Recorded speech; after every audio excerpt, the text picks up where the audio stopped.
ونؤمن به ونتوكل عليه ونعوذ بالله من شرور أنفسنا ومن سيئات أعمالنا من يهده الله فلا مضل له ومن يضلله فلا هادي له ونشهد أن لا إله إلا الله وحده لا شريك له ونشهد أن سيدنا ومولانا محمدا عبده ورسوله وصلى الله تبارك وتعالى على خير خلقه محمد وعلى آله وأصحابه أجمعين. أما بعد فقد قال النبي صلى الله عليه وسلم إن العبد المؤمن إذا أذنب كانت نكتة سوداء في قلبه فإن تاب واستغفر صقل قلبه وإن زادت حتى تعلو قلبه فذلكم الرعب الذي ذكر الله تعالى كلا بل ران على قلوبهم ما كانوا يكسبون أو كما قال رسول الله صلى الله عليه وسلم. محترم سباپتی اور اسٹیج پر اپستھت حضرات علماء کرام اور اس دینی محفل میں موجود ہمارے معزز بزرگوں اور عزیز دوستوں اور ہمارے طلبہ عزیز، میں آپ کی بھاشا نہیں جانتا، میں آسان اردو میں آپ کے سامنے تھوڑی دیر واز کروں گا. اللہ تعالیٰ مجھ کو اور آپ سب حضرات کو عمل کرنے کی توفیق عطا فرمائے. اللہ تعالیٰ نے ہم سب کو مومن دانش بنایا، ایمان کی دولت عطا فرمائی. تمام نبیوں کے سردار حضرت محمد مصطفیٰ صلی اللہ علیہ وسلم کی امت میں بنایا. اللہ تعالیٰ نے حضور پاک صلی اللہ علیہ وسلم کے صدقے ہم سب کو بڑے بڑے پرسکار دیے. سب سے بڑا پرسکار اللہ نے ہم سب کو تمام آسمانی کتابوں کی سردار قرآن عطا کیا. قرآن تمام آسمانی کتابوں کی سردار ہے. توریت کی، انجیل کی، زبور کی اور دوسرے جو چھوٹے بڑے کتابچے آئے ہیں، سب کی سب سے بڑی قرآن ہے. کیوں؟ سب سے زیادہ بڑی قرآن کیوں ہے؟ قرآن اللہ کا کلام ہے. کیا ہے؟ اللہ کا کلام ہے. توریت اور انجیل اور زبور جو دوسری آسمانی کتابیں ہیں وہ اللہ کا کلام نہیں. اللہ کا کلام صرف قرآن ہے. اللہ تعالیٰ نے اپنے نبی حضرت محمد مصطفیٰ صلی اللہ علیہ وسلم کے صدقے ہمیں یہ قرآن دیا، اور اتنی بیشی بھارو کتاب ہے کہ اس کتاب کو دیکھنا اپنی چوک سے عبادت آسا، بورو عبادت آسا. اپنی جبہ سے پڑھنا یہ بھی عبادت. اپنے ہاتھ سے چھونا یہ بھی عبادت. اور اس باڑی میں جس میں آپ رہتے ہیں اس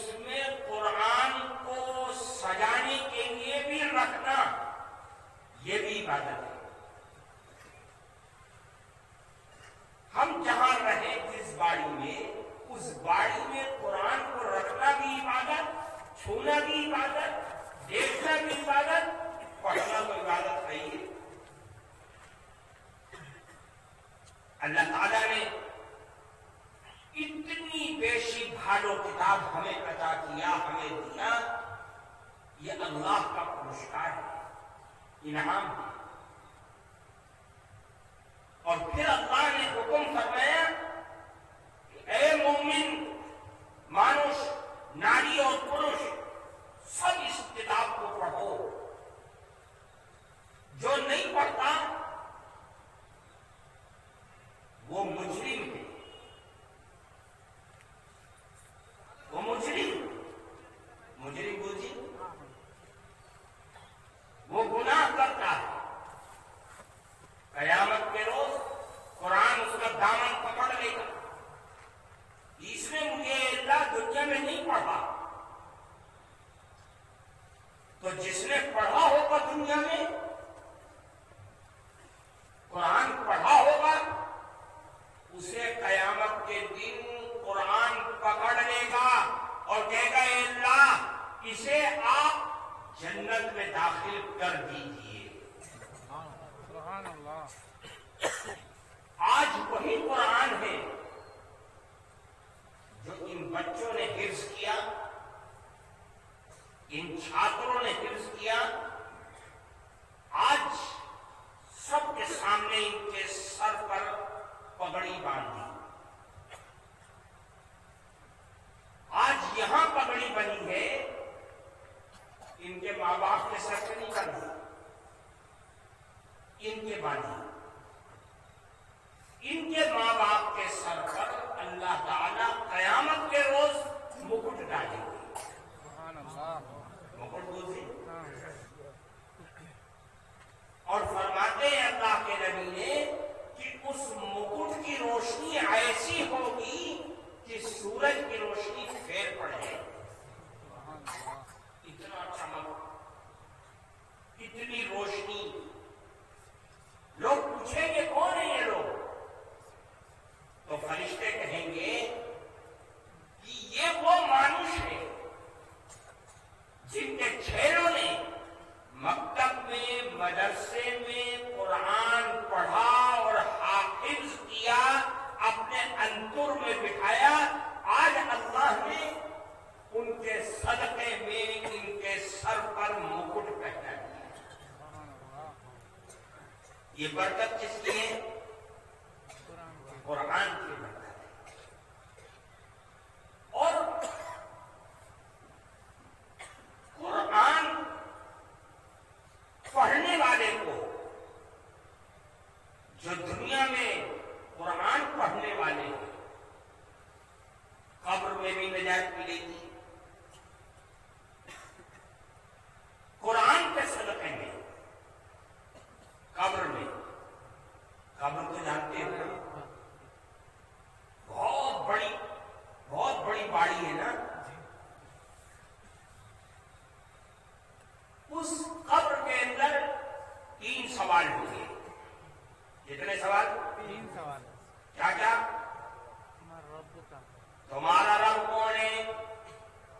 پہلا سوال، میرا رب اللہ ہے۔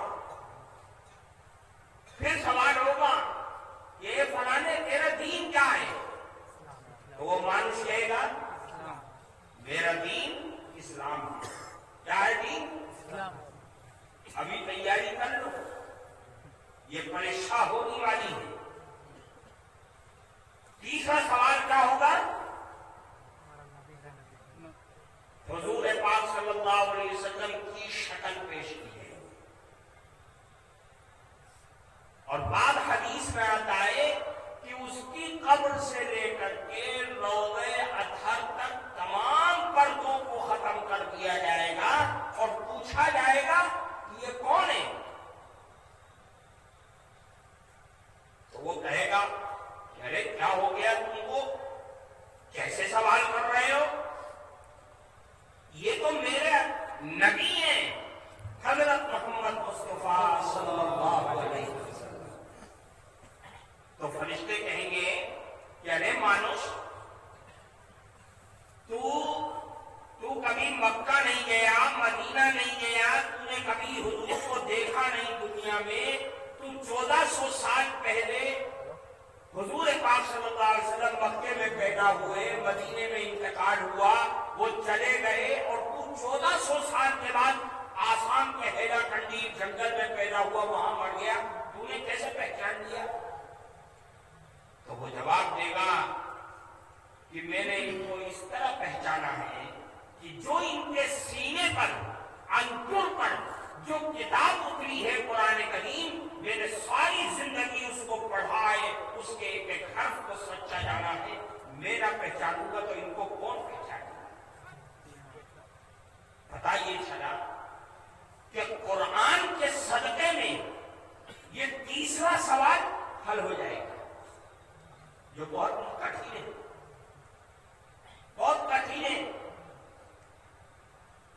یہ جواب دینا تو آسان ہے کہ میرا رب کون ہے اور میرا دین کیا ہے، یہ تو آسان ہے، لیکن شکل دیکھ کر کے جواب دینا کہ یہ کون ہے اور پہچان لینا مشکل کیسے حل ہوگی؟ یہ قرآن پڑھنے سے حل ہوگی۔ جو قرآن پڑھتے ہیں، قرآن کو عبادت سمجھ کے پڑھتے ہیں، ان کے لیے یہ سوال آسان ہو جائے گا۔ بولی تو قرآن پڑھنا، اپنے چہروں کو قرآن پڑھانا، یہ بہت ضروری چیز ہے۔ ہم آج نہیں سمجھتے، ہم اپنے بچوں کو کانوینٹ کی اسکولوں میں بھیجتے ہیں، عیسائی اسکولوں میں، ان کی مشنری کے اسکولوں میں بھیجتے ہیں۔ یاد رکھو، ایک بات یاد رکھو کہ اسکولوں میں بھیجنا، کالجوں میں بھیجنا، بھیجو، شوق سے بھیجو، وہاں تمہیں کیا ملے گا؟ MBA، BA اور BOMS، MBBS، انجینئرنگ کی ڈگری، دنیا بھر کی ڈگریاں ہیں جو تم کو ملے گی، وہ تمہاری دنیا ہے۔ وہ کیا ہے؟ دنیا ہے۔ مر گیا آدمی، MBBS ختم، BOMS ختم، BA، BSc سب ختم، لیکن یہاں مکتب میں اور مدرسے میں جو آپ کو مل رہا ہے، یہ دنیا بھی ہے، دین بھی ہے، اور قبر بھی ہے، اور آخرت بھی ہے۔ یہ دنیا میں بھی کام آنے والی چیز، قبر میں بھی کام آنے والی چیز، اور آخرت میں بھی کام آنے والی چیز ہے۔ اس لیے میرے بھائیوں، بہت سوچ سمجھ کر کے اپنی بدھی کو لگاؤ، اور بدھی لگا کر کے یہ سوچو کہ آج ساری دنیا کیوں مدرسوں کے پیچھے پڑے گی؟ یہ تو چھپر میں چل رہے ہیں، یہ تو وہاں چل رہے ہیں جن کی بورڈریاں بھی نہیں ہیں۔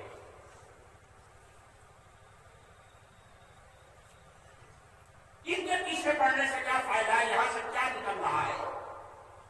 کون سا پرمانو بم یہاں تیار ہو رہا ہے؟ یاد رکھیے، یہ چھوٹے چھوٹے بچے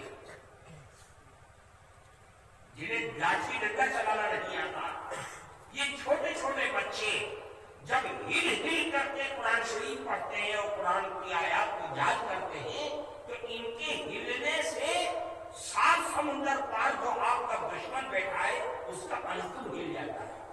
سبحان اللہ۔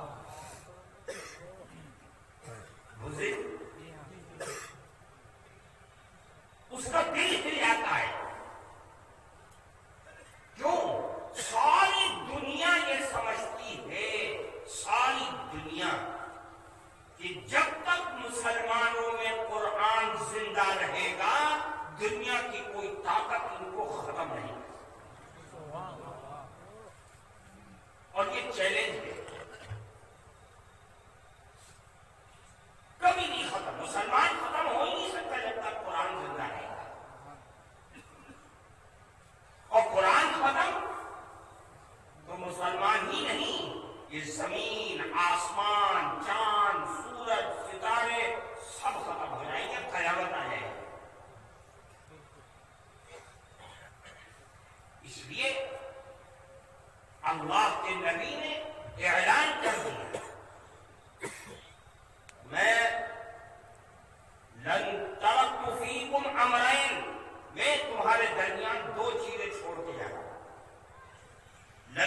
اللہ کے نبی کی سنت کیوں؟ اس لیے کہ قرآن کے جو قرآن ہے اس کے اندر بڑی شکتی ہے اور شکتیشالی چیز ہے، دیشی شکتی ہے۔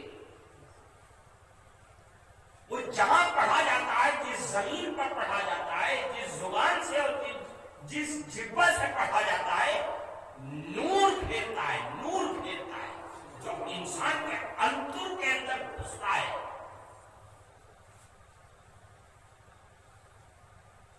مکے میں، مدینے میں اسلام کیسے پھیلا ہے؟ قرآن سے پھیلا ہے۔ حضرت سب سے پہلے مردوں میں اسلام کون لایا؟ کون لایا مردوں میں؟ حضرت ابوبکر صدیق رضی اللہ عنہ۔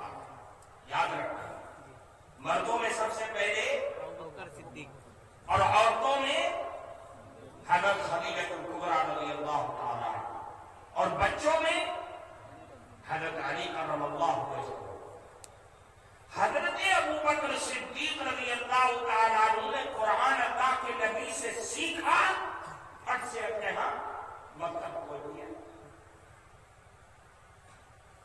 اور اسی مکتب سے حضرت عثمان غنی، بلال حبشی اور بڑے بڑے صحابہ کرام تیار ہو گئے۔ حضور پاک صلی اللہ علیہ وسلم 13 سال مکے میں زندگی گزار کے مدینہ منورہ تشریف لے گئے۔ سب سے پہلے مکتب بنایا، مسجد نبوی کی بنیاد ڈالی، پہلی مسجد، اور ڈالنے کے بعد فوراً مکتب ڈال دیا۔ اس مکتب کا نام کیا تھا؟ کیا نام تھا اس کا؟ صفہ۔ آج بھی جو لوگ حج میں جاتے ہیں، مدینے گئے ہیں، وہاں ایک چبوترا بنا ہوا ہے صفہ کے نام سے۔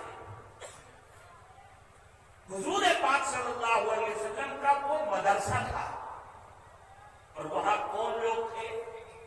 غریب، یتیم، فقیر، مسکین، کھانا نہیں، پہننا نہیں، وہ لوگ آ کے پڑھ گئے، اور اللہ کے نبی کی جبہ سے جو الفاظ نکلتے تھے ان لوگوں نے اس کو حاصل کرنا شروع کر دیا۔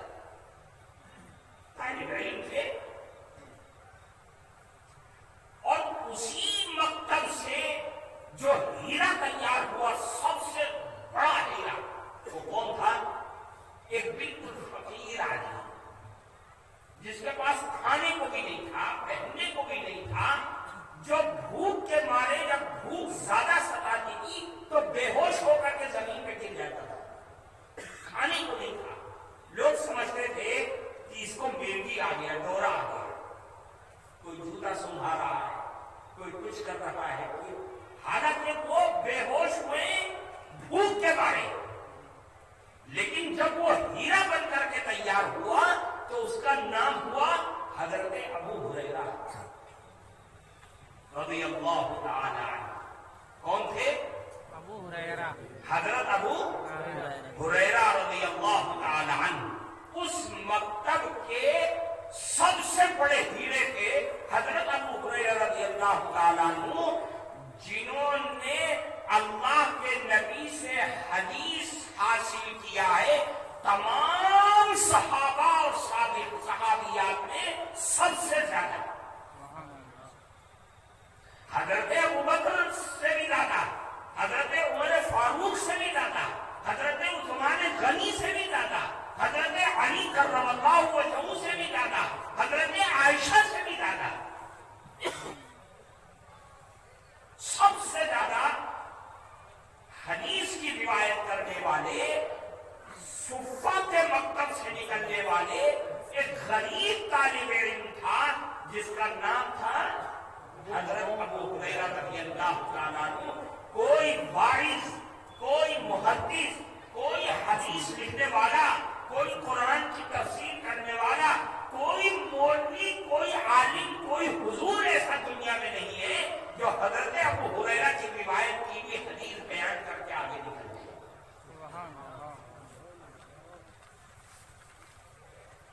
یہ ہے مکتب۔ صحابیات نے قرآن پڑھا، اپنے ہاں مکتب بنا دیا۔ حضرت عمر فاروق رضی اللہ تعالیٰ عنہ کی بہن نے بھی مکتب کھول رکھا ہے، نہ تھا نا مکتب؟ اسی مکتب سے کون تیار ہوا؟ حضرت عمر فاروق۔ وہ تو مارنے نکلے تھے نا، اللہ کے نبی کو ماننے نکلے تھے کہ آج تو صحیح نمٹا دو چل کر کے۔ لوگوں نے کہا کہاں جا رہے ہو میاں؟ آج قصہ نمٹانے جا رہا ہوں، محمد کو قتل کرنے جا رہا ہوں۔ کیا ارے اچھا، ارے اپنے گھر کی تو خبر لو، تمہاری بہن اور بہنوئی جو ہے قرآن کریم پڑھ رہے ہیں، پڑھا رہے ہیں۔ اچھا چلو آج خیر نہیں ہے۔ گئے، کنڈی کھٹکھٹائی، قرآن کو جلدی جلدی مارا۔ جب مار کے تھک گئے تھا، سناؤ تو کہاں ہے قرآن شریف؟ سناؤ کیا پڑھیں گے؟ یا نہیں تمہیں چھوئے کی اجازت نہیں ہے، تم ناپاک ہو۔ دل کی دنیا بدل گئی، قرآن کا نام آیا تو دل کی دنیا بدل گئی۔ اور جب سنا ہے کہ اسلام لائے بغیر چین و سکون نہیں ملا، جو مارنے نکلے تھے وہ اسلام کے علم بردار بن گئے، جو محمد کی جان لینے نکلے تھے وہ محمد کو اپنی جان بھی آئے، جو محمد کا سر قلم کرنے نکلے تھے انہوں نے اپنے سر کو محمد کے قدموں پہ جا کے اٹھایا۔ یہ ہے قرآن کی تاثیر، یہ ہے قرآن کی طاقت، یہ ہے قرآن کی شکتی، یہ ہے قرآن کی نورانیت۔ اللہ کے نبی قرآن رات کے آخری حصے میں پڑھا کرتے تھے، تو جو اللہ کے نبی کے بڑے بڑے دشمن تھے، ابو جہل، عتبہ، شیبہ، اپنے گھروں سے نکل کر کے چپکے سے اندھیری رات میں بیٹھ کر کے اللہ کے نبی کے قرآن کو سن رہے ہیں، کوئی نہ دیکھنے تاکہ۔ اور جب دن ہوتا تھا تو نکل کر کے گھر کے، ارے تم کو آئے، ارے تم کو آئے۔ لیکن قرآن کی طاقت تھی کہ انہیں سونے نہیں دیا گھر کے اندر چین و سکون سے، اور محمد رسول اللہ کا کلام سننے پر مجبور کر دیا۔ یہ قرآن کی طاقت ہے۔ میرے بھائیوں، میں آپ سے کیوں کہہ رہا ہوں یہ بات؟ آپ یہ سمجھیں، ہمارے بزرگوں نے، علماء نے، حضرت مولانا رشید احمد گنگوہی، حضرت مولانا قاسم نانوتوی، حضرت شیخ الاسلام مولانا حسین احمد مدنی، حضرت شیخ الہند مولانا محمود حسن دیوبندی، یہ سارے اکابر، ان لوگوں نے جگہ جگہ مکتب بنا کر کے مکتب مدرسہ کیوں کیا ہے؟ کوئی نہ کوئی تو طاقت ہے اس کے اندر ہے۔ یہ مکتب ہمارے اسلام کے قلعے ہیں، دین کے قلعے ہیں، دین کے پاور ہاؤس ہیں، جہاں سے کرنٹ سپلائی ہوتا ہے۔ کیسے؟ اسی مکتب اور مدرسے سے ہم نماز سیکھتے ہیں تو کہاں جا کے پڑھتے ہیں؟ مسجد میں۔ تو مسجد کو کرنٹ کہاں سے ملا؟ ہم اس مکتب مدرسے سے روزہ اور اس کے مسئلے کو سیکھتے ہیں تو رمضان کے مہینے میں روزہ رکھتے ہیں۔ ہم انہی مکتب اور مدرسوں سے حج کے احکام اور مسئلے کو سیکھتے ہیں تو مکے اور مدینے میں جا کے حج کرتے ہیں۔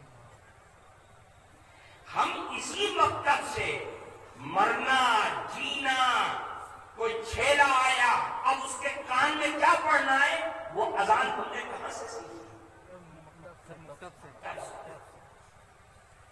چھیلا مر گیا، باپ مر گیا، مائی باپ مر گئے، انہیں دفنانا ہے، کیسے نہلاؤ گے، کیسے کفناؤ گے، کیسے دفناؤ